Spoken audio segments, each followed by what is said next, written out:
కాబట్టి ఇలా జరుగుతుండగా కొంతకాలానికి ఒక విచిత్రం జరిగింది గౌతమాశ్రమంలో. బహుకాలం బిటులేగెనొక్క దివస ప్రాహ్నంబునన్ గౌతమ ద్రుహిణుండీశ్వర పూజకై సలిలమున్ తొట్టెన్ డనాన్ శిష్యులున్ రహిమీరన్ కలశంబులన్ కొని సరోరాజంబు చేరంగా పోనహివేణుల్ ముని భార్యలప్పుడే జలంబాడంగా విచ్చేయుడు. ఒకరోజు తెల్లవారుజామున గౌతమ మహర్షి శివలింగానికి అభిషేకం చెయ్యాలి, సంధ్యావందనం చేసుకోవాలి. ఒక పాత్ర ఒకదాన్ని శిష్యులకిచ్చి, ఒరే నాన్న వరుణగుండంలోకి వెళ్ళి నీళ్లు పట్టరండ్రా, నేను సంధ్యావందనం చేసుకుని శివలింగానికి అభిషేకం చేసుకుంటాను అన్నాడు. వాళ్ళు ఆ కుండ పట్టుకుని నీళ్లు తేవడానికి వెళ్ళారు. అదే సమయానికి మిగిలినటువంటి మునుల యొక్క భార్యలు అక్కడికి స్నానం చేయడానికి వచ్చారు. ఈ వీళ్ళన్నారు, ఆడవాళ్ళు స్నానం చెయ్యడానికి వచ్చినప్పుడు వాళ్ళు స్నానం చేశాక పట్టుకుందాని లేని అక్కడ నిలబడడం బ్రహ్మచారికి దోషం అవుతుంది. కాబట్టి ఒక్కసారి మీరు పక్కకుండమ్మా, నీళ్లు పట్టుకుని మేము వెళ్ళిపోతామన్నారు వాళ్ళు. కానీ ఆ గౌతమ శిష్యులాముని సతీకండంబుతో ఒక్క ప్రక్కన చేరుండు ఘనుండు దేశికుడు వేగన్ పూజకై తీర్థమున్ కొనితేరన్మము పంచెనట్లు కదక అట్లుదకమున్ గొంపోవలెన్ తల్లులన్నను నవ్వార రటుల్ తొలగంగ కడున్ గర్వం బఖర్వంబుగాన్.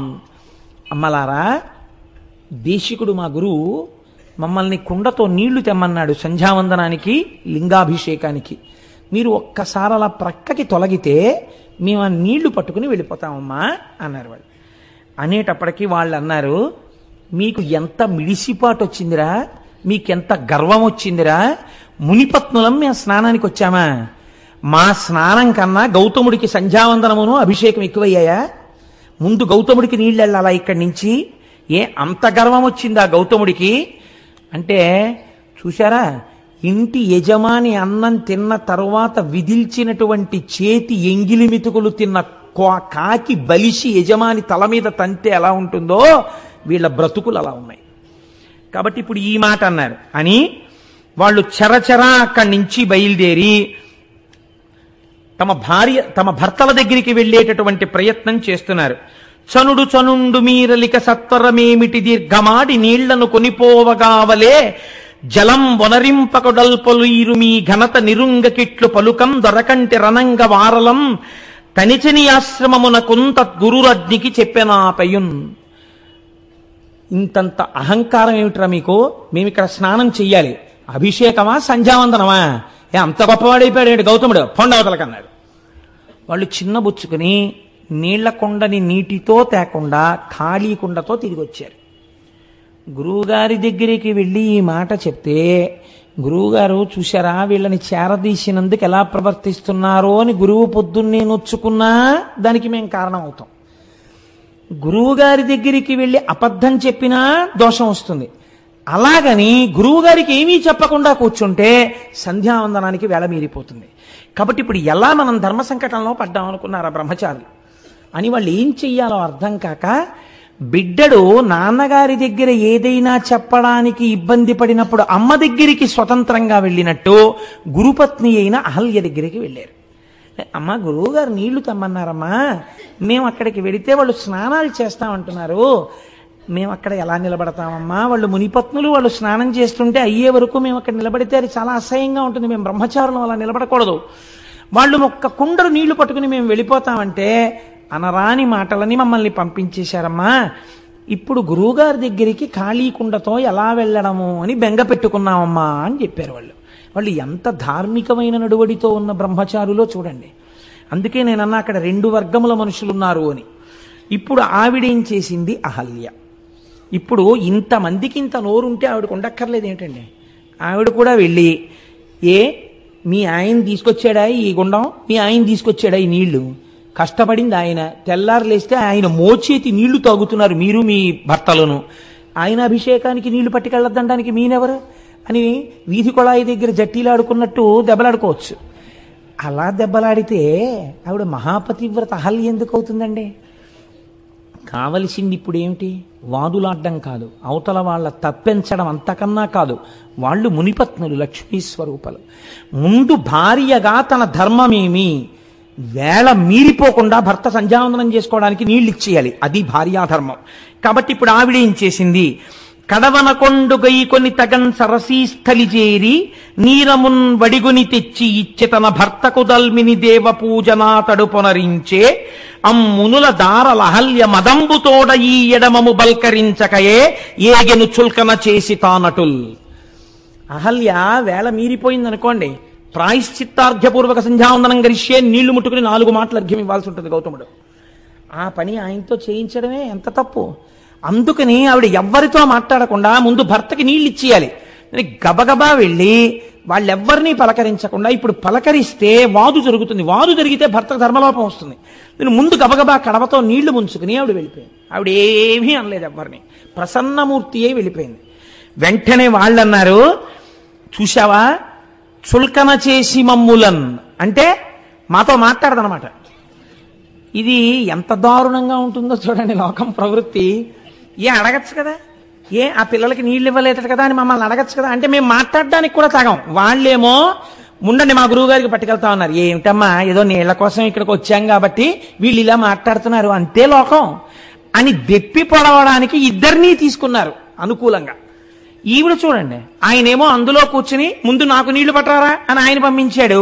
ఈవిడేమో వాళ్ళని వద్దన్నాం కాబట్టి ఈవిడ కొండట్టుకు వచ్చేసి ఈవిడ ముంచేసుకుని ఈవిడ వెళ్ళిపోతుంది. పోనీ కనీసం ఏమ్మా బాగున్నారా, స్నానాలు చేస్తున్నారా నువ్వు పలకరించచ్చు కదా, వీళ్ళని నేను పలకరించేది ఏంటి అని ఈవిడ వెళ్ళిపోయింది. ఇంత చులకనమాట మనం అంటే. ఇప్పుడు ఇందులోంచి ఏం బయలుదేరింది? రాగాలు పెడబబ్బలు బయలుదేరి. ఎందుకు అంటే వాళ్ళకేం అవమానం జరిగిందండి అక్కడ? ఏమైనా అవమానం చేశారా?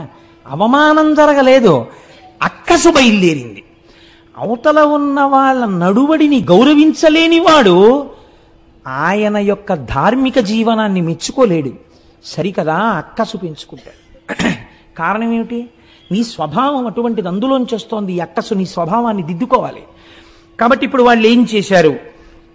గబగబా వెళ్ళి పోవునుగాక ఈ పొగరు పోడిమియూడగ చెయ్యకుందుమే దేవికి ఇంత ఎల్లిదమే దేబెలమా మగలంత ఇంతతో పో విడువారమే ఎనుచు పోయి స్వభర్తల సన్నిధానమందా విధమెల్ల మార్చి కడు అల్కజి నింపగ చిప్పిరేడ్చుచున్. వాళ్ళందరూ ఏం చేశారంటే ఎంత గొప్ప మాట వేశారో చూడండి ఈ రచన యందు. మా మొగుళ్ళు దేవిరి కొట్టు వాళ్ళ అన్నారు వాళ్ళు. అంటే దేవిరి కొట్టు వాళ్ళ అంటే వాళ్ళకేమీ లేక ఒకళ్ళు పెడుతుంటే అంగలారుస్తూ తినేవాళ్ళు అనుకుంటున్నారా? ఈ మాట వెళ్ళి మొగుడిని అడిగారు. అంటే వాళ్ళకి నిజంగా వాళ్ళు ఇప్పుడు ఆ స్థితిలోనే ఉన్నారు. కానీ అలా భార్య అడిగేటప్పటికీ కొంచెం కష్టం వచ్చింది. పైగా సామూహిక రోదన కార్యక్రమము అని ఒకటి సిద్ధం చేశారు. అందరూ కలిసి ఏడిచారు. ఏడుస్తూ వెళ్ళి చూడండి మా బతుకు ఎంత చులకనైపోయిందో. మీకు స్నానం ఏమిటి, ముందు దేశికుడికి తీసుకెళ్లాలని చెప్పి బ్రహ్మచారులు వచ్చారు. మేము స్నానం చేస్తుంటే ఓ పక్క నుంచి ఇంకింతకన్నా నగుబాటు ఉంటుందా? పైగా ఇదేమిటయ్యా స్నానం చేస్తున్నాం తర్వాత రండి అంటే మేమేమిటో తప్పు చేసినట్టు అహల్య ఇలా ఇలా ఊపుకుంటూ వచ్చి కొండతో నీళ్ళట్టుకుపోయింది. కనీసం ఏమమ్మా అని కూడా మమ్మల్ని పలకరించలేదు. అంటే మా బతుకింత చులకనైపోయింది. వాళ్ళకి ఎందుకు అనుకుంటున్నారు? దేవిరి మొగుళ్ళు మా మొగుళ్ళు అని వాళ్ళు అనుకుంటున్నారు. అంటే వీళ్ళకేమైంది? అదేమిటి అనలేదు. ఏడుస్తూ వీళ్ళు ఇలా మాట్లాడేప్పటికీ వీళ్ళకి అలకొచ్చింది. మహాకోపం వచ్చేసి వెంటనే వీళ్ళు గణపతి హోమం మొదలెట్టారు. ఎంత చిత్రమో చూడండి లోకంలో. పోనీ వీళ్ళకైనా బుద్ధి ఉండాలి కదా. చెప్పుడు మాటలు విని వెంటనే ఆ చర్య తీసుకునే వాళ్ళ జీవితాలు ఇలాగే ఉంటాయి. ఎంత మునులైతే ఎవరికి కావాలండి? కాబట్టి వాళ్ళు ఏం చేశారు? అంత మునుల్ గడున్ముదులనగ్రహముంది కడింది నిష్టతో దంతిముఖున్ విధానమున తద్దయు గొల్వ అతండు వచ్చి మీ చింతల తీర్తు అంచితము చెప్పుడనంగా మునుల్ ముదంబుతో అంతము మీరనివ్వనికి బాపుడు గౌతమునన్ననాతడు. వాళ్ళు దంతి మఖము అనబడేటటువంటి మఖం ఒకటి చేశారు. అంటే విఘ్నేశ్వరుణ్ణి ఉద్దేశించి వీళ్ళు చేసినటువంటి మఖమునకు తృప్తి పొందినటువంటి గణపతి యజ్ఞగుండంలోంచి ఆవిర్భవించారు. దేని కొరకు ఇంత కష్టపడి మీరు నా గురించి ఇంత గొప్ప మఖం చేశారు, నేను మీకు ఏం చేసి పెట్టాలని అడిగారు. ఏమీ లేదు, పొగరెక్కి ఉన్నాడు గౌతముడు. కాబట్టి ఈ ఆశ్రమంలోంచి గౌతముడు బయటికి తరమబడేటట్టుగా నువ్వేదో ఒక పథకం చేసి మమ్మల్ని రక్షించాలి అంటే ఆయన అన్నాడు, విఘ్నేశ్వరుడు మీరు అడగవలసిన మాటే ఇది. తగునే ఆకలి దప్పులన్ మరుగుచున్ దారల్ సుతుల్ శిష్యులన్ మిగులన్ బొక్కుచు ప్రాణభీతనిటకున్ మీరేగదేరన్ దయానుగుడై గౌతముడెల్లవారికి చటన్ బోనంబులర్పించి మీ వగవున్ బాపి అనంగ చేసనిపుడా బ్రాహ్మణ్యునొప్పింతురే. ఒకనాడు మీకు తాగడానికి నీళ్లు లేక, తినడానికి అన్నం లేకపోతే మీ భార్యలతో, మీ బిడ్డలతో, మీ శిష్యులతో ఇక్కడికొస్తే అయ్యో ఇంత కష్టపడుతున్నారా అని వాళ్ళిద్దరూ కలిసి పండించి వండి మీకు వడ్డించి అన్నం పెడుతుంటే, ఆ గుండంలో నీళ్లు ఆయన పేరు మీద తడారకుండా పుడుతుంటే ఆయన్ని ఈ ఆశ్రమం నుంచి తరిమి క్షామంలోకి తోసి మీరు సుఖాలు అనుభవిద్దాం అనుకుంటున్నారా? ఎంత కృతజ్ఞత ఇది! దానికి నా కోసం మఖం చేశారా? నేను అటువంటి పని మీకు చేసి పెట్టాలా? ఎలా అడిగారయ్యా ఇలాంటి కోరిక? ఇలాంటి కోరిక మీరు కోరచ్చా? ఉపకృతి సల్పిన వారలకు అపకృతి చేయంగతలచుటతి ఇండితము అట్లపశయమనక అనర్చిన నృపశువు నశించునెంత నేర్పరియేని. అపకారికి అపకారమే చెయ్యకూడదు, ఉపకారికి అపకారం చేస్తారా? నశించిపోతారా లోకంలో మీరు? మీకు ఎందుకు పుట్టిందిరా ఈ కోరిక? ఇంతమంది కలిసి చేశారే, మీలో ఒక్కడికైనా ఈ ఆలోచన రాలేదా? తప్పు మనం ఇలా చేయకూడదు, ఇది కృతజ్ఞత అన్న ఆలోచన మీకు రాలేదా? మంచివాడు చెడ్డ మనిషి కాబోవడెప్పుడు చెడుగు మంచి నెంచబోడు కుక్క గోవు కాదు గోవు కుక్కయు కాదు జగమునందు బ్రహ్మశాసనం ఇది అన్నాడు. ఊరే లోకంలో లక్షణం ఏమిటో తెలుసా? మంచివాడు చెడ్డ మనిషి కాబోవడెప్పుడు. మంచివాడు ఎప్పటికీ చెడ్డవాడు కాలేడు. ఎందుకని? అవతలవాడు తనని ఇబ్బంది పెడుతున్నా ఓర్మి వహించి ఉంటాడు తప్ప అవతలవాడిని బాధ పెట్టే పని తాను చెయ్యడు. చెడుగు మంచి నెంచబోడు. చెడ్డవాడున్నాడే వాడు యువతల ఆయన ఎంత మంచివాడైనా ఆయనలో ఒక్క మంచి గుణం చూసి చిచి ఆయన్ని బాధ పెట్టకూడదన్న ఆలోచన అవతలవాడికి రాదు. ఇది స్వభావం రా లోకంలో.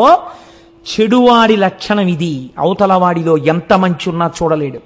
మంచివాడు అవతలవాడు ఎంత చెడ్డవాడైనా వాడు పాడవ్వాలని కోరలేడు.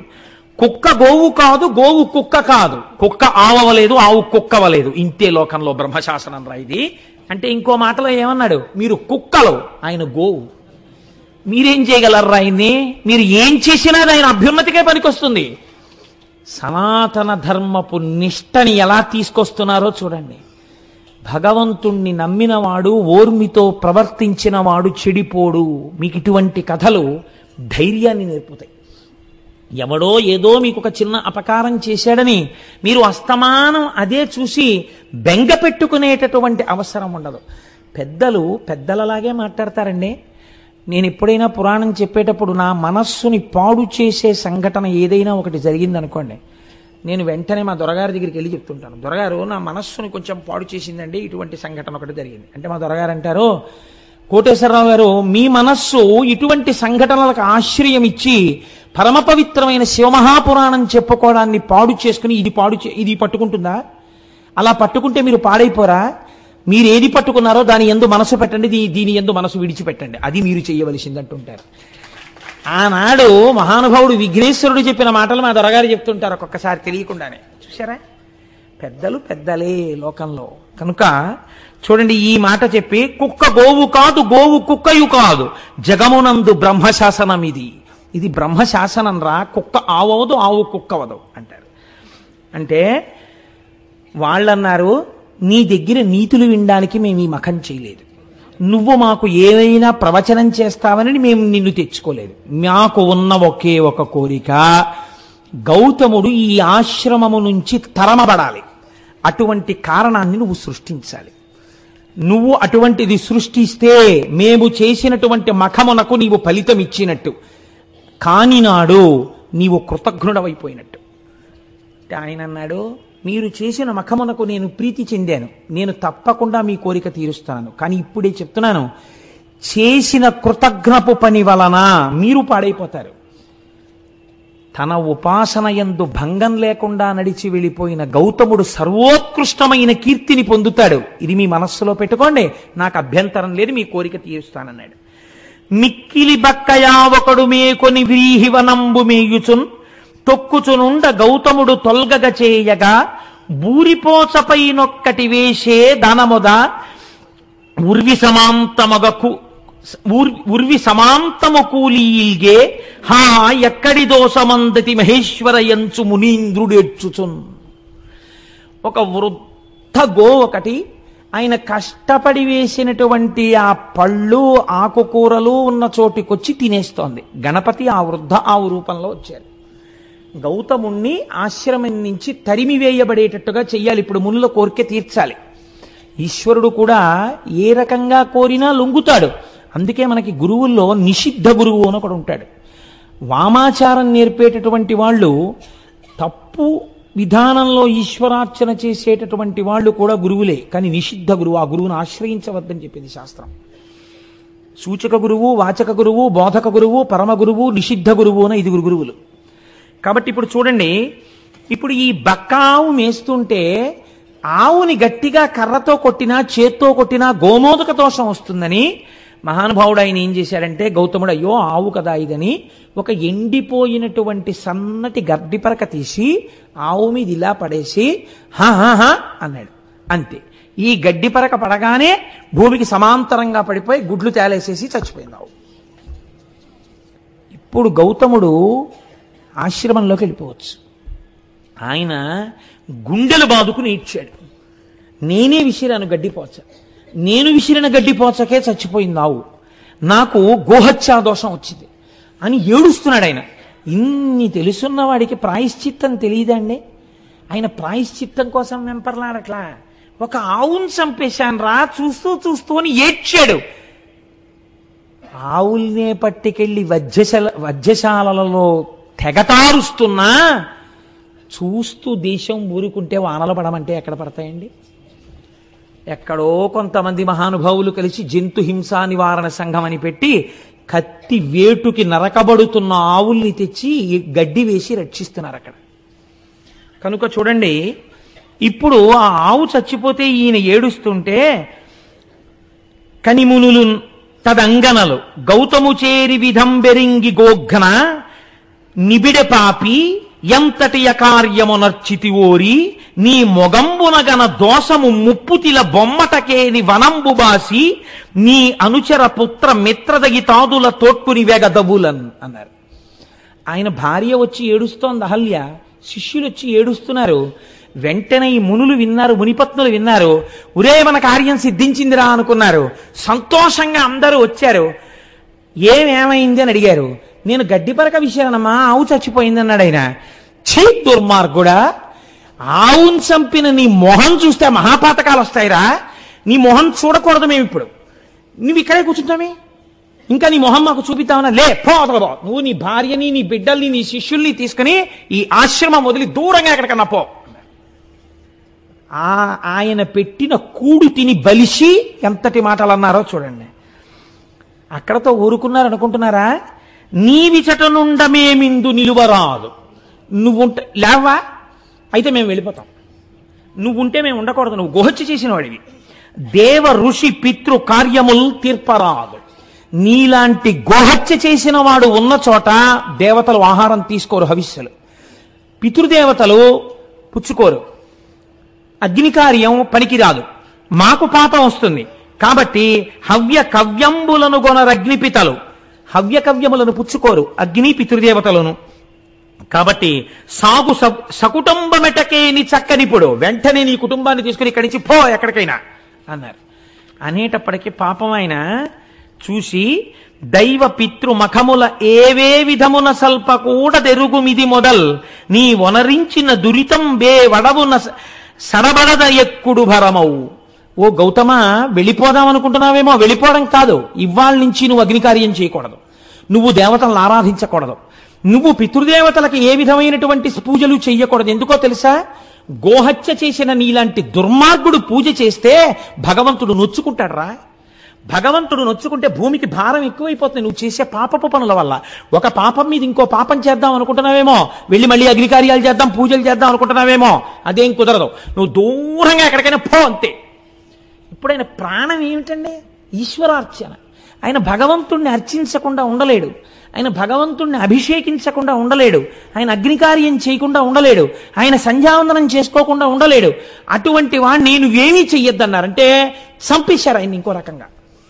ఇంత బాధ పెట్టే మాటలు మాట్లాడితే ఆయన అన్నట్ట లేచి నిలబడి, చేసితి దోషము నిష్కృతి చేసితినే గాని శాంతి చందదుపుడమిన్ వాసిగ ప్రాయశ్చిత్తము చేసుకొని యఘంబు బాయు సిద్ధమిది ముని. అయ్యయ్యో, తప్పకుండా వెళ్ళిపోతానయ్యా, నేను ఇక్కడ ఉండను, నేను వెళ్ళిపోతున్నానని గబగబా వెళ్ళిపోయాడు మహానుభావుడు. ఒక నెల్లాళ్ల పాటు అలా తిరిగాడు తిరిగాడు తిరిగాడు. ఎంత దుఃఖం అనుభవించాడో అంతటి గౌతముడు. అయితే మీరు ఒక్కటి ఇక్కడ చాలా జాగ్రత్తగా ఆలోచించాలి. ఇంతటి మహర్షే, ఇంత తపశ్శక్తి ఉన్నవాడే, ఒరే నేను గడ్డి పరక విసిరితే ఆవెందుకు చచ్చిపోయిందిరా, ఇందులో ఏదైనా కుట్రుందా అని ఆయన ఆలోచించలేదు. ఎందుకు ఆలోచించలేదు? అసలు ఒకడి గురించి తప్పుగా ఆలోచించడం ఆయనకి చేత కాదు. గోవు కుక్క కాదు, కుక్క గోవు కాదు. ఎంత గొప్ప స్థితి అండి ఆ గౌతముడిది నిజంగా. ఎటువంటి మహర్షి అండి.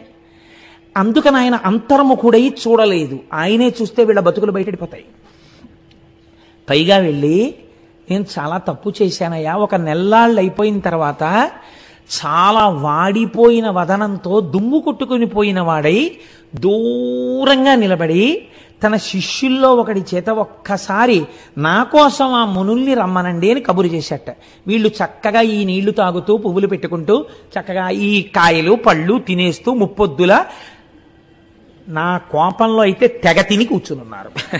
అంతకన్నా నేను ఇంకా వాడలేను, నాకు అంత అక్కసుగా ఉంది. కాబట్టి ఆయన వచ్చి పిలిస్తే ఈ మునులు బయటికి వెళ్ళారు. ఆయన అన్నాడు, చాలా దోషం చేశానండి, నిజమే, ఆవును చంపేశాను, కానీ ఇలా ఎన్నాళ్ళు కూర్చోను పూజలు చేయకుండా, ఎన్నాళ్ళు కూర్చోను అగ్నికార్యం చేయకుండా, నా మనస్సు ఊరడిల్లట్లేదు. ఏదైనా ప్రాయశ్చిత్తం ఉంటే చెప్పండి, నేను ఆ ప్రాయశ్చిత్తం చేసుకుని మళ్ళీ నా జీవితాన్ని ఈశ్వరాన్ముఖం చేసుకుంటానన్నాడు. ఆయనకి కావలసింది భగవంతుడంతే, ఇంకొకటి ఆయనకి తెలియదు. ఆయనకి తెలియని విషయాలు వీళ్ళు చెప్పగలరా అండి? అంటే ఏమో, ఇంత తప్పు చేశాను కదా, ఇంతమంది వాళ్ళు తప్పు చేయకుండా ఉన్నారు, తప్పు చెయ్యని వాళ్ళ దగ్గర తప్పు చేసిన వాడు వినడం వినయం, అంతేకాని నాకు తెలిసని నేను చేసుకోవడం ఏమిటి, మళ్ళీ ఇంకో తప్పు చేస్తానేమో. ఎంత వినయానికి ఆయన లొంగాడో చూడండి. ఆయన ఇంకా ఇంకా మెట్లు దిగి వినయానికి ఎడుతున్నాడు, వీళ్ళు ఇంకా ఇంకా మెట్లెక్కి అహంకారానికి ఎడుతున్నారు. వీళ్ళన్నారు, అయితే చెప్తాం విను. ఇమ్మహి గోహత్యా పాపమ్మును బొనరించినట్టి వాడను నేనంచు మేదిన్ అంతయును ముమ్మారు ప్రదక్షిణంబులనరింపు మొదల్. ఈ భూమండలాన్నంతటినీ 3 మార్లు ప్రదక్షిణం చెయ్యి. చేసేటప్పుడు ఏం చేస్తావో తెలుసా? అడుగు తీసి అడుగేసినప్పుడల్లా ఒక గోవుని చంపినటువంటి మహాపాతకుణ్ణి నేనే అని చెప్తూ 3 మార్లు ప్రదక్షిణం చెయ్యి భూమికి. అప్పుడు ఆ ఆవుని చంపిన పాపం పోతుందంటే ఎంత కక్ష చూడండి వాళ్ళకి అని చెప్పారు. అటు మీద ఒక్క మాసము చాంద్రాయణ వ్రతం వనరింపుము. 3 మాటలు ఇలా ప్రదక్షిణం చేసి వచ్చాక ఏం చేస్తావో తెలుసా? చాంద్రాయణ వ్రతం చెయ్యి. చాంద్రాయణ వ్రతం అంటే ఏమిటో తెలుసా అండి? ఇంకొక రకంగా చెప్పాలంటే నీకు ఒళ్ళు బలిసి ఆవును చంపేవని చెప్పడం. అంటే తినకూడనంత ఆహారం తినేస్తే కొవ్వెక్కిపోతే, మనస్సులో రజోగుణ తమోగుణ ప్రకోపం పెరిగిపోతే, సాత్వికమైన ఆహారం తినకపోతే దాని వల్ల వచ్చిన మదంతో ప్రవర్తించిన వాడు దోషం చేస్తాడు. దానికి చాంద్రాయణ వ్రతం చేయిస్తారు. చాంద్రాయణ వ్రతం అంటే శుక్లపక్షంలో ఒక్కొక్క తిథి పెరుగుతుంటే ఒక్కొక్క కబలం పెంచుకుంటారు, కృష్ణపక్షంలో ఒక్కొక్క తిథి తగ్గిపోతుంటే ఒక్కొక్క కబలం తగ్గించేసుకుంటారు. అమావాస్య నాడు అసలు అన్నం తినరు.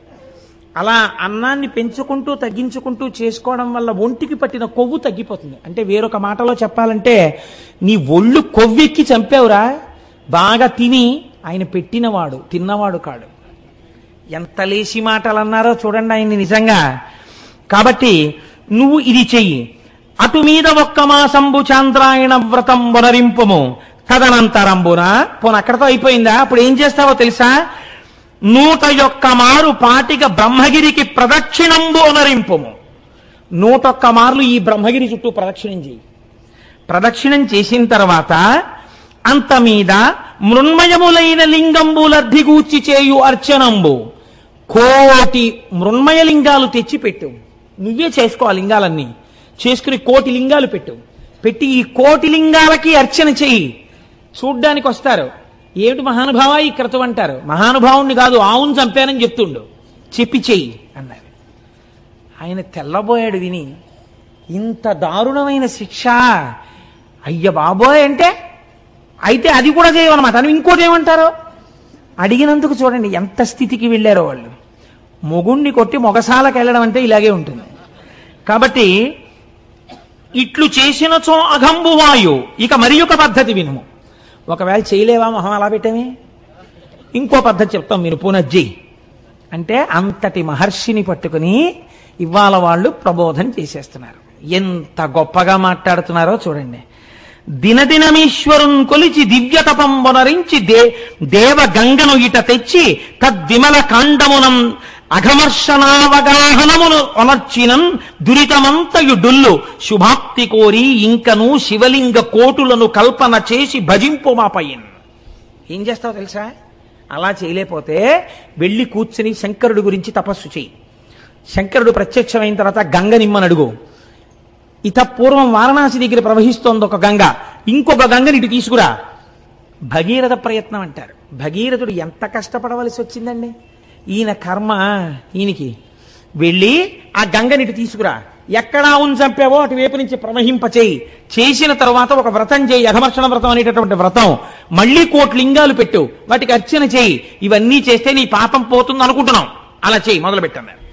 అంటే ఇక పోయేది మొదలెట్టాడంటే ఇంకా భగీరథుడిలా ఇక మళ్ళీ వస్తాడా? ఈ ఆశ్రమం మనది, ఈ పళ్ళు మనవి, ఈ కాయలు మనవి, ఈ కూరలు మనవి.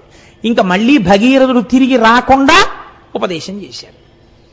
ఆ పిచ్చి ఆయన ఇదేమిట్రా, నేను చదువుకున్నాను కదా, ఇవన్నీ ఎందులో ఉన్నాయిరా, ఏ పురాణంలో ఉన్నాయి, ఏ ఆ ధర్మసింధువులో ఉన్నాయి, ఓసారి ఆ పేజీ నెంబర్లు చెప్పండి అని అడగచ్చు కదా. నా బుద్ధి ఇలా వర్తించేగా అవును చంపాను, పెద్దలు చెప్పిన మాట విందాం అనుకున్నాడు ఆయన. కాబట్టి ఆయన ఏం చేశాడంటే శరీరంతో తిరిగితే ఏమొచ్చింది? పాపాత్ముండి పాపాత్ముండి పాపాత్ముండి అంటే పాపం పోతుందా? ఈశ్వరుడు యొక్క అనుగ్రహంతో పాపం పోవాలి. అందుకని ఈశ్వరానుగ్రహానికి నోచుకుంటానన్నాడు అని ఆయన వెళ్ళి అద్భుతమైనటువంటి తపస్సు ప్రారంభం చేశాడు. ఒక పార్థివలింగాన్ని ఒక దాన్ని చేసుకుని ఆ లింగం దగ్గర కూర్చుని పంచాక్షరీ మహామంత్రంతో తదేక నిష్ఠతో శివుణ్ణి ఆరాధన చేశాడు. అలా తపస్సు చెయ్యగా చెయ్యగా శంకరుడు ప్రత్యక్షమయ్యాడు. ప్రత్యక్షమై, నాయన ఎందుకురా ఇంత తపస్సు చేశావన్నాడు. అనగానే కన్నుల నీరు కారుస్తూ గౌతముడు అన్నాడు, ఈశ్వరా మీకు తెలియందేముంటుంది, నేను ఎంత పాపం చేశానండి, ఒక ఆవుని చంపేశాను. నేను చేసిన గోహత్యా పాపాన్ని నా నుంచి తీసి నేను పాపాత్ముడను కానన్న స్థితిని నాకు కల్పించండి అన్నాడు. శంకరుడు అన్నాడు ఒక్క నవ్వు నవ్వి, ధన్యుడా నీవు మౌనికుల తల్లజ పుణ్యుడవీవు పాప్నులవు నన్యులు నిన్ వెలార్చిరిటులక్కట అక్కసుతో అనన్య సామాన్య తదీయ దర్శన సమాగత పుణ్యగతిన్ పవిత్రమై మాంజతత చెందు నీ జగము మద్వచనం వెంత నమునిమ్మిమై. అయ్యయ్యో పిచ్చాడా, ఇంత తపస్సు చేసి నా పాపం తీయమని అడుగుతున్నావా? నీకు పాపం ఉందనుకుంటున్నావా? అసలు నీకు పాపం లేదురా. నీకు పాపం ఉంది, నువ్వు గోహత్య చేశావని ఎవడు చెప్పాడు? దుర్మార్గులు రా వాళ్ళు. నిన్ను పాడు చేయడానికి ఇలా చెప్పారు, నీ మనస్సు పాడు చేయడానికి. నీకు పాపం లేదు నాయన. జగత్తులో ఎవడైనా గౌతమ మహర్షి అన్న పేరు పలికినా, గౌతమ మహర్షిని చూసినా వాడి పాపాలు పోతాయిరా. అంతటి పుణ్యాత్ముడవు నువ్వు. నిన్ను చూడ్డానికి నేనొచ్చాను నాయన, నాకు పాపం ఉంది తీయమంటావేమిటి? వారలే గోఘ్నపాతకులు, వారే కృతఘ్నులు, గురుఘ్నపాంసనులు, వారలే ధర్మబాహిరులు, వారలే కుచ్చిత గర్హ్య కర్మఠులు, వారలే ఘాతకగ్రనులు, వారలే నృశంసులు, వారే జాల్ములెవ్వారులు నిన్ను పుణ్యునిటు వంచన చేసి కలంచిరోమదిన్. బహుశః నాకు తెలిసి పరమశివుడు ఇన్ని తిట్లు తిట్టడం నేను ఎక్కడ వినలేదు. ఎక్కడ ఏ పురాణంలో ఏ సందర్భంలో తిట్టల. శివుడికింత ఆక్రోశం వచ్చి తిట్టాడంటే వాళ్ళు ఎంత పాపపు పని చేశారో మీరు ఆలోచించండి. నిన్ను ఇలా కష్టపెట్టి నువ్వు పాపాత్ముడివి, గోహత్య చేశావని నిన్ను బాధలు పెట్టిన వారు ఎటువంటి వారో తెలుసా? వారెల గోఘ్న పాతకులు, ఆవుని చంపిన వాళ్ళు విఘ్నేశ్వరుణ్ణి అడిగిన వాళ్ళు. అలాంటి పని చేయమని. వారే కృతజ్ఞ గురుఘ్న పాంసానులు, వాళ్ళు కృతజ్ఞులు, చేసిన ఉపకారం మర్చిపోయారు. వాళ్ళు గురుద్రోహులు, నువ్వు గురువువి, నీకు ద్రోహం చేశారు వాళ్ళు. వారలే ధర్మబాహిరులు, ధర్మం విడిచిపెట్టిన వాళ్ళు. వారలే కుచ్చిత గర్హ్య కర్మఠుల్, కుచ్చిత బుద్ధులున్న వాళ్ళు. వారలే ఘాతకాగ్రణులు, మహాఘాతకం చేసేటటువంటి వాళ్ళు. వారి నృశంసులు, అసలు తలుచుకోకూడనటువంటి వాళ్ళు, మనసులో స్థానమీయకూడని వాళ్ళు. వారే జల్ములెవ్వారులు నిన్ను పుణ్యనిట వంచిన చేసి కలంచిరోమదిన్. ఈశ్వరుడింత కోపం పెంచుకోవడానికి కారణం ఏమిటో తెలుసా అండి?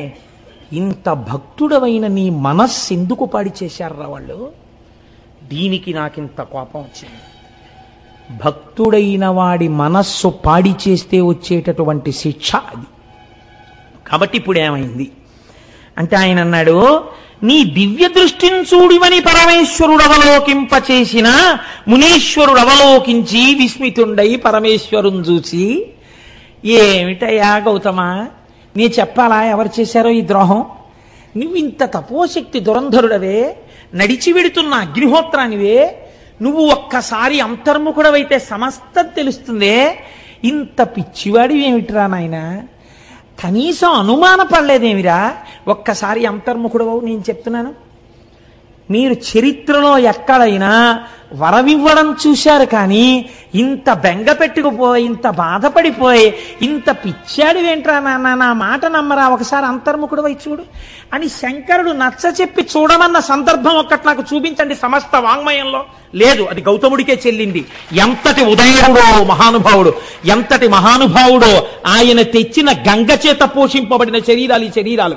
ఆయన గురించి చెప్పుకుని విని ధన్యులం కాకపోతే మనం కృతజ్ఞులం అవుతాం. ఈశ్వరుడు ఇన్నాళ్ళకి మనకు అవకాశం ఇచ్చి త్రయంబకేశ్వర లింగం గురించి చెప్పుకునే అదృష్టాన్ని మనకిచ్చాడు.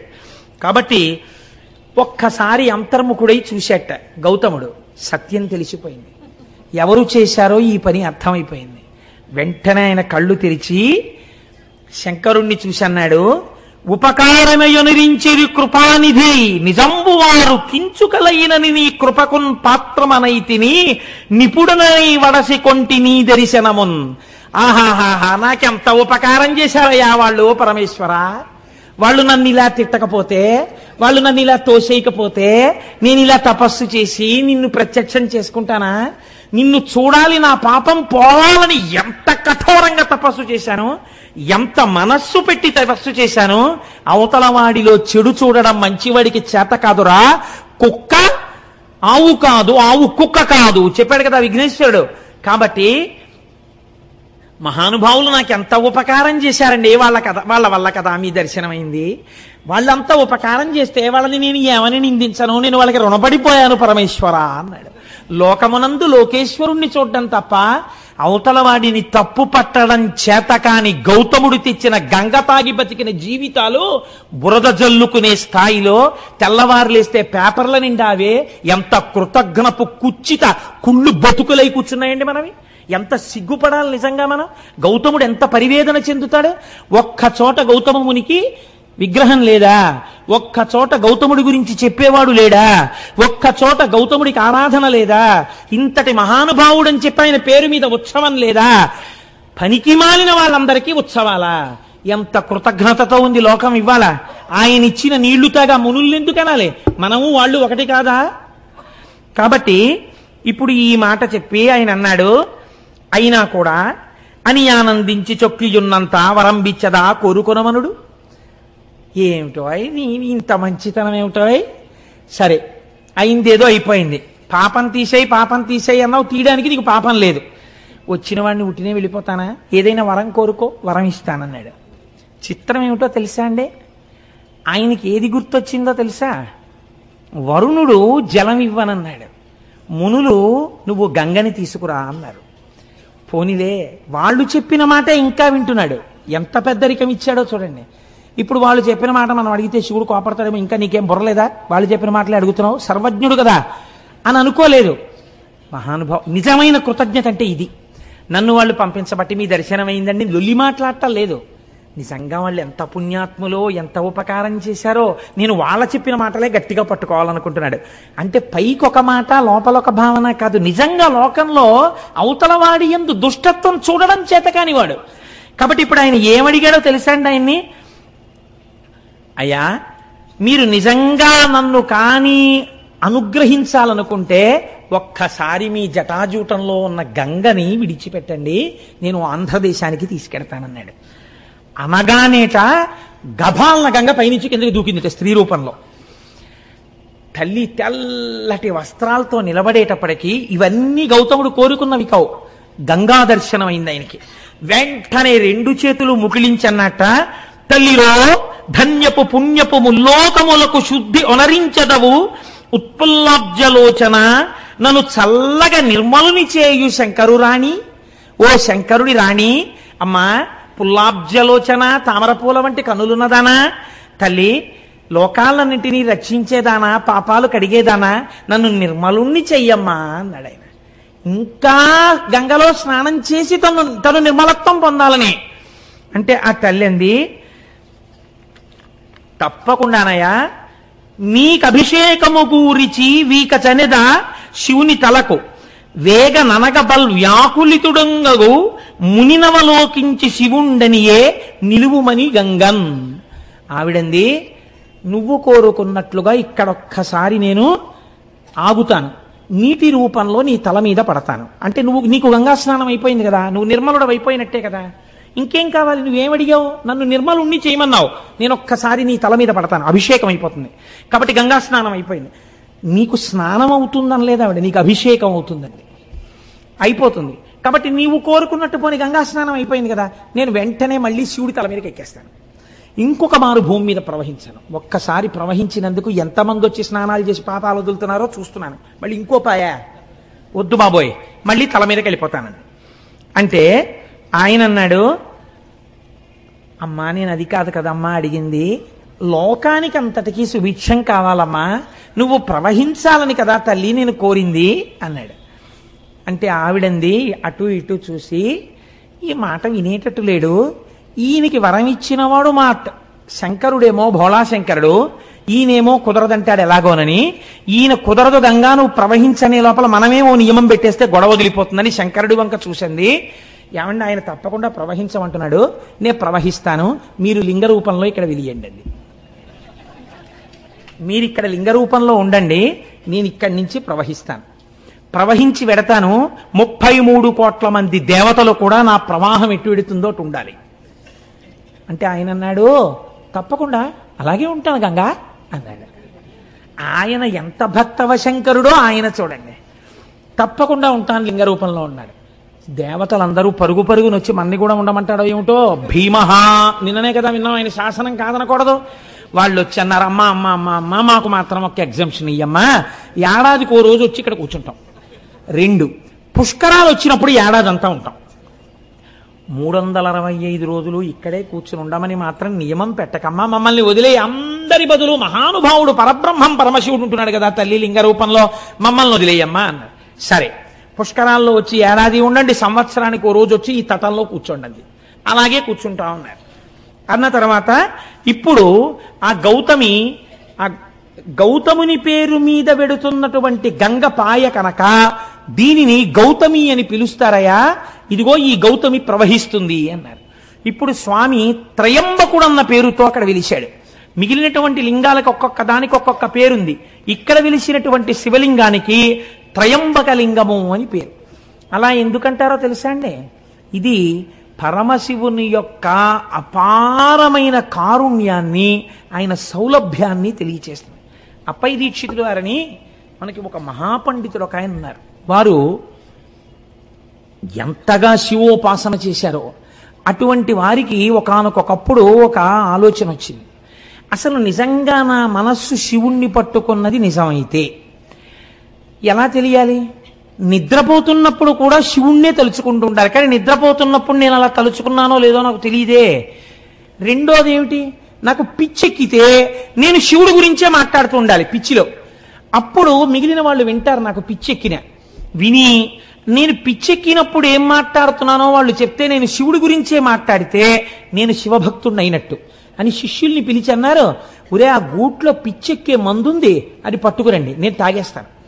నాకు ఒక 2 గంటల పాటు ఆ పిచ్చిలో నన్ను ఉండనివ్వండి. నేను పిచ్చిలో ఉన్నప్పుడు ఏం మాట్లాడుతుంటానో మీరు రాయండి జాగ్రత్తగా కిటికీ దగ్గర కూర్చుని. ఓ 2 గంటలు అయిపోయిన తర్వాత లోపలికి రండి, ఇదిగో అటువైపు కిటికీలో ఇంకో మందు ఉంది, అది పోసేయండి నా నోట్లో, నా పిచ్చి తగ్గిపోతుంది. తగ్గిపోయిన తర్వాత నేను పిచ్చిలో ఏం మాట్లాడానో నాకు చూపించండి రా అన్నారు. దీన్నే పిచ్చెక్కినప్పుడు అప్పయ్య దీక్షితుల వారు చేసినటువంటి స్తోత్రాల్ని ఉన్మత్త పంచశతి అని పిలుస్తారు. ఆయన పిచ్చిలో మాట్లాడారు. ఆయన పిచ్చిలో పరమశివుడి గురించి ఏమని మాట్లాడారో తెలుసా అండి? ఒక శ్లోకం ఉన్మత్త పంచశతిలో, అర్కద్రోణ ప్రభృతి కుసుమైరచనం తే విధేయం ప్రాప్యంతే నస్మరహర ఫలం మోక్ష సామ్రాజ్యలక్ష్మీ ఏతజ్జానన్నపి శివ శివ వ్యర్థయన్ కాలమాత్మన్ ఆత్మద్రోహీకరణ వివశో భూయ సాధపతాని. ఆ ఉన్మత్త పంచశతిలోంచి ఒక శ్లోకం ఇది. ఆయన అన్నారు, ఈశ్వర, ప్రపంచంలో ఎవడైనా చాలా గొప్ప కోరిక తీర్చాలి అని అనుకుంటే దానికి తగిన పూజ అడుగుతాడు. నువ్వేమడిగావు? జిల్లేడు పువ్వులతో పూజ అడిగావు. ఎవరైనా జిల్లేడు పువ్వులు కోసుకుంటుంటే మీరు ఎందుకండి జిల్లేడు పువ్వులు కోసేస్తున్నారని ఎవరు అడగరు. ఆ పనికి మాలిన అన్ని ప్రదేశాల్లోనూ జిల్లేడు ఉంటుంది కాబట్టి లోకమంతా విడిచిపెట్టేసినటువంటి చెట్టు యొక్క పూలు నీకు కావాలి. రెండోది ద్రోణి, అర్క, ద్రోణ పుష్పం అంటే తుమ్మి పువ్వు. రెండోది నీకు తుమ్మి పువ్వు కావాలి. ఈ 2 ఎవ్వరూ అడగరు, ఎవ్వరూ కొయ్యరు, ఎవరూ దండలు కట్టరు, ఎవరూ సిగలో పెట్టుకోరు. అది ఇంతంత బంతుల్లో ఉంటుంది. ఆ బంతుల్లోంచి ఇంతంత పువ్వు బయటికి వస్తుంది, ఇంతే ఉంటుంది. శ్రీకాళహస్తిలో బయట అమ్ముతుంటారు ఈ తుమ్మి పూలు. కాబట్టి నీకు ఈ తుమ్మి పూలు వేస్తే చాలు, ఈ జిల్లేడు పూలు వేస్తే చాలు. ప్రపంచంలో ఎవ్వరూ కోరుకోనివి, ఒకవేళ ఎవరైనా వచ్చి కోసుకుంటున్నా అదేంటబ్బాయి అలా కోసేస్తున్నావు అని అననివి, ఇంత చౌకబారుగా దొరికేవి ఈ రెండింటినీ నువ్వు పుచ్చుకుని ప్రాప్యంతే నస్మరహర ఫలం మోక్ష సామ్రాజ్యలక్ష్మీ. ఏమిస్తావు? ఓ రూపాయో పావలో ఇవ్వడం కాదు, ఒక్క తుమ్మి పువ్వు వేస్తే, ఒక్క జిల్లేడు పువ్వు వేస్తే మోక్షం ఇచ్చేస్తావు. మోక్ష సామ్రాజ్యలక్ష్మీ ఏతజ్జానన్నపి శివ శివ వ్యర్థయన్ కాలమాత్మన్. ఇంత అనుగ్రహ ప్రదాతవై నువ్వుంటే ఒక్క జిల్లేడు పువ్వు, ఒక్క తుమ్మి పువ్వు తెచ్చి నీ పాదాల మీదేసి శివా శివా అని నేను అనను. నేనేం చేస్తుంటాను? మిగిలిన పనికిమాలిన పనులన్నీ చేస్తుంటాను. ఈ 2 పనులు చేసినట్టుగా నాకు కనపడదు. శివ శివానను, ఈ 2 పువ్వులతో నీకు పూజ చెయ్యను. ఆత్మద్రోహీకరణ వివశో భూయసాధపతాని. నా అంత ఆత్మద్రోహి ఇంకెక్కడుంటాడు? ఇంత సులభుడు నువ్వు, ఆ పని కూడా చెయ్యలేని ఆత్మద్రోహిని నేను, నాకు నేను ద్రోహం చేసుకుంటున్నాను పూజ చెయ్యకుండా అని మహానుభావుడు అప్పయ్య దీక్షితుల వారు ఉన్మత్త పంచశతిలో మాట్లాడతారు. పిచ్చి తగ్గిపోయిన తర్వాత శిష్యుల శ్లోకాలు చదివితే పర్వాలేదైతే నా మనస్సు శివుణ్ణి పట్టుకుందన్నారు ఆయన. అలా ఎంతటి సులభుడో చూడండి. త్రయంబకేశ్వరుడిగా వెలిశాడు. త్రయంబకుడు వెలిసిన తర్వాత గౌతమి అన్న పేరుతో గౌతమ మహర్షి పేరు మీద గంగ వెళ్ళిపోతోంది. వెళ్ళిపోతుంటే అక్కడ ఉన్నటువంటి మునులు ఇప్పటి వరకు ఏ మునులైతే గౌతమ మహర్షిని పో అని తరిమేశారో వీళ్ళందరూ ఒరే శివుడి జటాజూటంలోంచి గంగ కింద పడిందిట మళ్ళీని, కాబట్టి గబగబా వెళ్ళి మనందరం స్నానం చేద్దాం రండని మళ్ళీ గబగబా వచ్చేసారు. ఉత్తరీయాలు కట్టేసుకున్నారు, మళ్ళీ గబగబా మంత్రాలు చెప్పేసుకుంటున్నారు, స్నాన మంత్రాలు. అందులో మునిగేద్దామని భార్యలతోటి శిష్యులతోటి దిగుతున్నారు. చూసిందిట గంగా నది. ఆయన పేరు మీద పుట్టితే మళ్ళీ ఇందులో కూడా స్నానం చేసి పాపాలు పోగొట్టేసుకుందాం అనుకుంటున్నారా? ధూర్తులారా అని కని ధుని ఘోరపాతకులు కష్మలెందు కృతఘ్నమూర్తులీమునుల అపఘ్నమేవమిక ముట్టగ వచ్చిరి వీరు తాకునోర్వను కనరాకపోదునని వైళమలంగి అదృశ్యమయ్యే అంతనెకని గౌతముండకట తల్లిరో పోయిత పాసి నీసుతున్. ఆవిడ వెంటనే మునులు స్నానానికి దిగుతుంటే అంతర్ధానం అయిపోయింది. అక్కడ ఉన్న నదీ ప్రవాహం హఠాత్తుగా మాయమైపోయింది, అంతే మట్టి అయిపోయింది. తడి కూడా లేదు, అది విచిత్రం. మళ్ళీ ఎండిపోయిన భూమి అయిపోయింది. ఎందుకని? ఈ గౌతముణ్ణి ఇంత ఏడిపించిన దుర్మార్గులు మీరు స్నానం చేయడానికి నా నీళ్లు కావాల్సి వచ్చాయా? మళ్ళీ మీ పాపాలు వదిలేద్దాం అనుకుంటున్నారా? మీకు దక్కనివ్వను రాని వెళ్ళిపోయింది. ఇంకింతకన్నా అవమానం ఏముంటుందండి ప్రపంచంలో? అసలు పేపర్లలో ఫోటోలు వేసేసి టీవీల్లో ఎప్పుడు చూపిస్తారో, ఎవడో గంగా స్నానానికి వెళ్ళగానే గంగా దృశ్యం అయిపోయింది అనుకోండి, వాడి గురించి ఎంత ప్రచారం అయిపోతుంది లోకంలో. అయ్యి బాబోయ్, ఇంతటి పాపాత్ముడు ఎక్కడా ఉండనమాటని అలా ఈ మునుల్ని చూసి గంగ అంతర్ధానం అయిపోయింది. అక్కడ ఇంకా జహ్నువు తాగాడు. ఇక్కడ జహ్నువు తాగడం కాదు, గంగావతరణంలో అయితే జహ్నువు తాగారు, ఇక్కడ అది కాదు.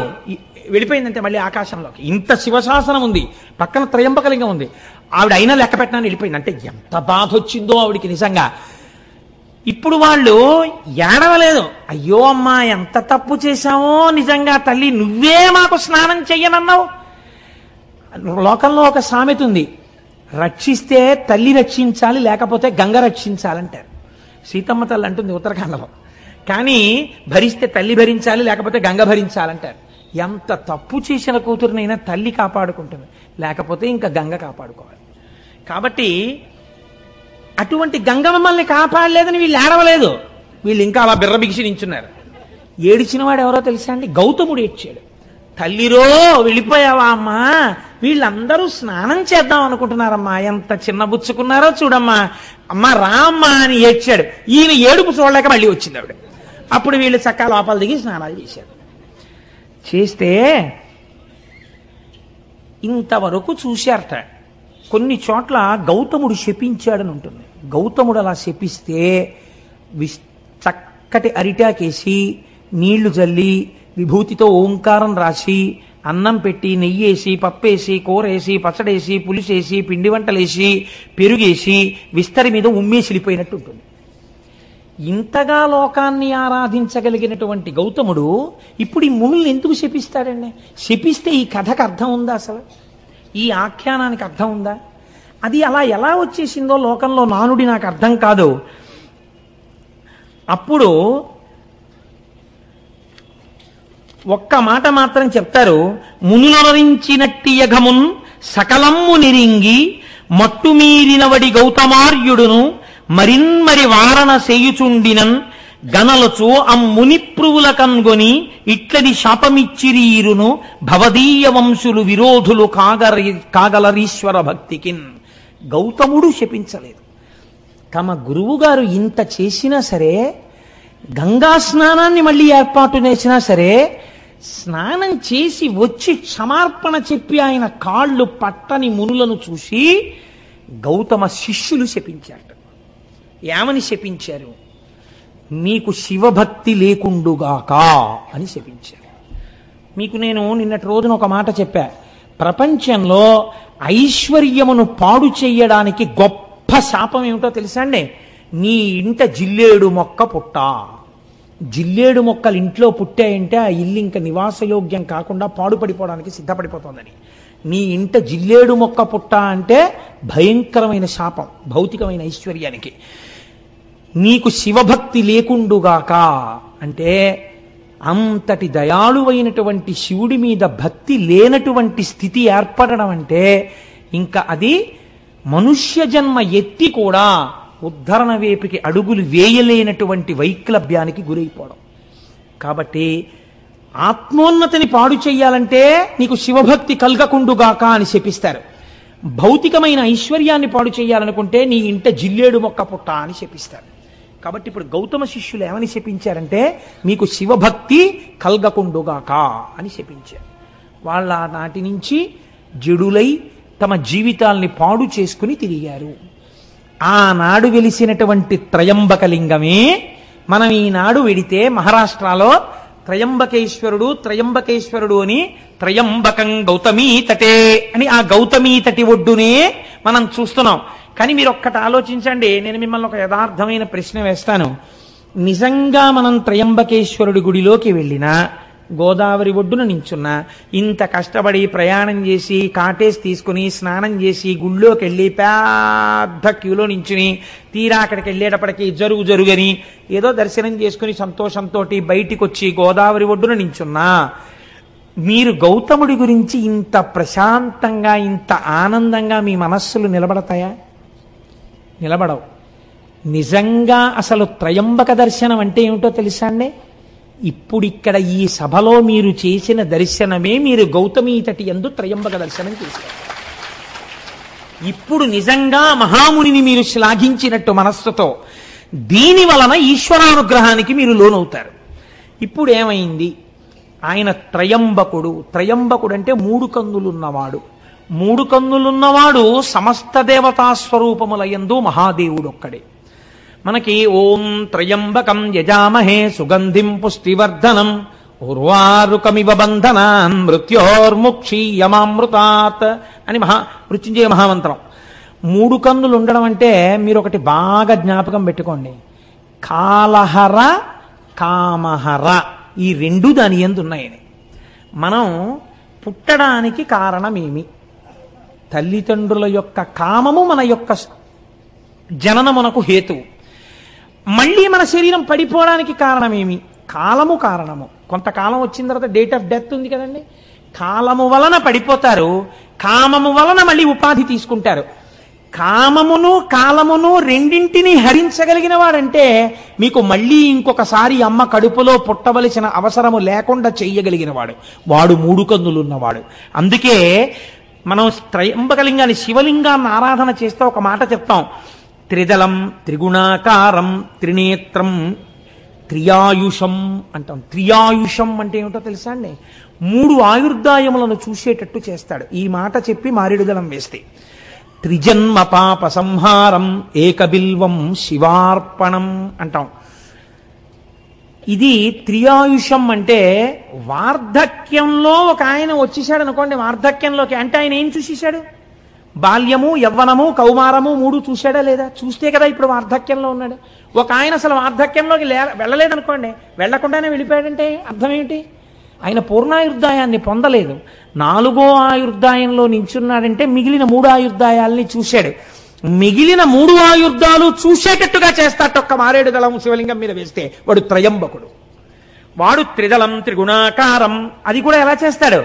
త్రిగుణాతీతుణ్ణి చేస్తట. ఆ ఆయుర్దాయము ఈశ్వరోపాసనగా మార్పిస్తట. మార్పించి ఏ పాపము మీకు అడ్డొస్తోందో ఈశ్వరుణ్ణి చేరకుండా దాన్ని తీసేస్తట. ఇదంతా దేనికి? ఒక్క మారేడుదళానికి. అంత సులభుడై ఉంటాడు. 3 కన్నులతో ఉంటాడు. ఈ 2 కన్నులు సూర్యచంద్రులు. ఇది అగ్నిహోత్రం. సూర్యచంద్రులు కాలమునకు గుర్తు. సూర్యుడు పగలుంటాడు, కాలం నడుస్తుంది. చంద్రుడు రాత్రుంటాడు, కాలం నడుస్తుంది. కాలము మిమ్మల్ని శోషింపచేసి పడగొడుతుంది. ఇది అగ్నిహోత్రము. కామాన్ని దహిస్తుంది. అందుకే మన్మధుణ్ణి దహించాడు. ఇది కామహర, ఇవి కాలహర. అంటే మళ్ళీ పుట్టవలసిన అవసరం ఉండదు, మళ్ళీ కాలములో పడిపోవలసిన అవసరం ఉండదు. అటువంటి స్థితిని మీకు ఇయ్యగలిగినటువంటి వాడు, ఇది ఇయ్యగలిగిన వాడు మీ కోరికలు తీర్చడం పెద్ద లెక్క. ఏదైనా తీర్చగలడు. కాబట్టి ఇప్పుడు గౌతమీ తటి యందు వెలిసినటువంటి త్రయంబకలింగం అంత గొప్ప లింగం. ఆ త్రయంబకుణ్ణి ఒక్కసారి చూసి ఒక్క నమస్కారం చేస్తే 3 కన్నులున్నవాడా మహాదేవా అని నమస్కరిస్తే చాలు, మీకింత ఫలితాన్ని ఇచ్చేస్తాడు. ఇంతటి మహాపురుషుడై లోకమునందు ద్వంద్వభావనలు లేకుండా అంతటా ఈశ్వరుణ్ణే చూస్తూ శంభులింగ ఆరాధనా ఫలితముగా జీవితమును అలా మార్చుకుని భగవంతుణ్ణి భూమి మీదకి తీసుకొచ్చి తన విరోధుల్ని ఈశ్వరుడు తిట్టేంత కోపం ఆయనకి కల్పించి ఒక నది ప్రవహించేటట్టు చేసి ఆనాటి నుంచి ఈనాటి వరకు మన వరకు బతుకుతున్నామంటే, ఇన్ని క్షేత్రాలు వచ్చాయంటే కారకుడైన మహాపురుషుడైన గౌతముణ్ణి మనం ఇవాళ స్మరించగలిగాం. అటువంటి త్రయంబకలింగం గురించి చెప్పుకోగలిగాం. నా మొహం ఇంకొక లింగం కూడా అవడం కాబట్టి అవకపోతే 5 అనుకుంటాను, 6 అనుకుంటాను, ఒక్క లింగం కూడా 2 1లోకి వచ్చింది. నానాటికి తీసి కట్టు నాగంబొట్టు. ఫోన్లేండి అన్నాళ్ళకైతే అవుతాయి. ఆయన ముందే చక్కటి వాక్కు చెప్పారు మా గోపాలకృష్ణ గారు. 365 రోజులు ఉంటుందన్నారు శివపురాణం. అలా అవుతుందో ఏమిటో నాకు. ఆయన వాక్కు సత్యవాక్కు. అందుకని మీరు ఎప్పుడో మళ్ళీ రేపు ఎప్పుడో మహానుభావ 42 రోజుల్లోనో 40 రోజుల్లోనో అయిపోతుంది అనండి మళ్ళీ ఒకసారి. కనుక అంతటి గొప్ప శివలింగ దర్శనం మనం ఇవాళ చేశాం. ఆ గౌతమీ దర్శనాన్ని చేశాం. ఆ గోదావరి నీటిని ఇంటికెళ్ళి తాగేటప్పుడు ఎంత కృతజ్ఞతాభావంతో తాగుతామండి. ఇవాళ ఇంటికెళ్ళి గ్లాసులో నీళ్లు తీయగానే ఇప్పుడు మనకి నీళ్లు కనపడవు. ఆ గౌతముడు, ఆ అహల్య వాళ్ళ కారుణ్యం కనపడుతుంది. ఇన్నాళ్లకి మనం గోదావరి నీళ్ళు అలా తాగుతున్నాం కృతజ్ఞతతో. అటువంటి బుద్ధి మనకిచ్చిన ఆ త్రయంబక లింగానికి వీరొక్కసారి కైమోడ్చి నమస్కరిస్తూ